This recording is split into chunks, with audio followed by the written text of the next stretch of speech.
All right, had some questions on page 502, 503, the differences of squares.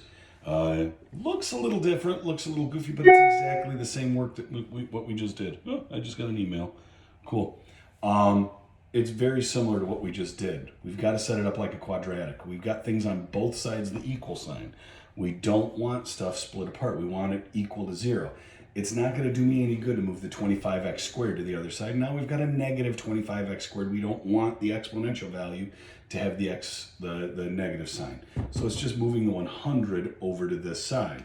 So how do we move the 100 over to that side? It's just subtract 100 gone, subtract 100 over here, and that's going to work out.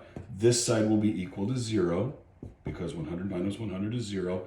This will be 25x squared minus 100. Okay. It's one of those almost perfect square binomials. Okay. Differences of squares. The difference meaning the subtraction of squares, perfect squares. You've got two perfect squares in the front and back of this thing. So I know right now this is going to break down into a plus minus. Done deal there. I know this one, simple enough, is going to be a 5x, because 5 times 5 is 25. So they'll both begin with a 5x out front. Okay, and I know this is 100, so it's got to be a 10. Yippity skippity. Perfectly done. Difference of squares. The difference meaning the perfect squares are just different from each other with a positive and negative part of it.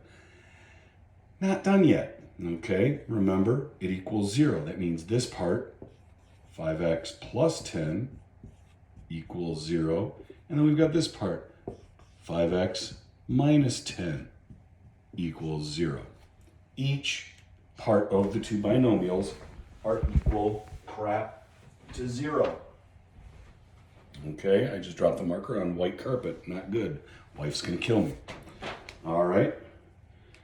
So, let's solve it. Subtract 10. 5x equals negative 10. Divide by 5. X equals negative 2. Over here, add 10. 5x equals 10. Divide by 5. X equals a positive 2. So your answer for this one would be a 2 and a negative 2 for your choices. Okay? That's all it is. The rest of them, they are all set up. Maybe they give you, oh no, they give me a fraction to work with.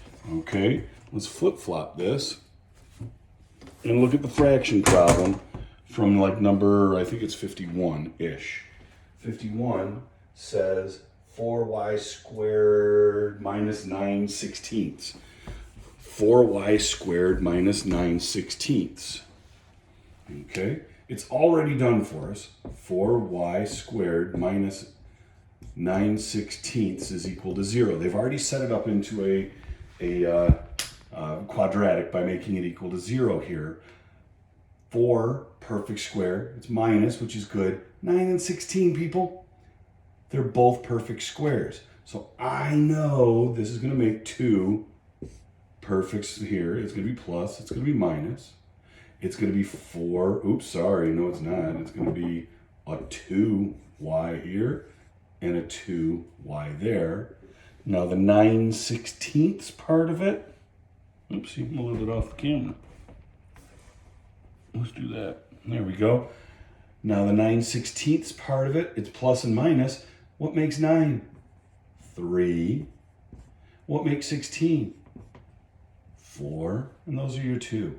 And I'll let you solve the rest of it. It's a fraction one, so you're going to have to do that. I'll do one side. Let's do this side. 2y plus 3/4 is equal to 0. Subtract the 3/4, and it's 2y is equal to a negative 3/4. What's the opposite of multiplying by 2? Dividing by 2, or multiplying by 1/2. Excuse me. Multiply by 1/2. Oops, sorry, that's multiplication. Negative 3 times 1 is negative 3. 4 times 2 is 8. So your answer for that one is a negative 3/8. So x equals negative 3/8. You guys find the other one. Okay, you guys find the other one for number 51. That's how you work out these perfect squares. Look at the fractions. They break down. They're not going to give them to you if they're not easily factorable like this.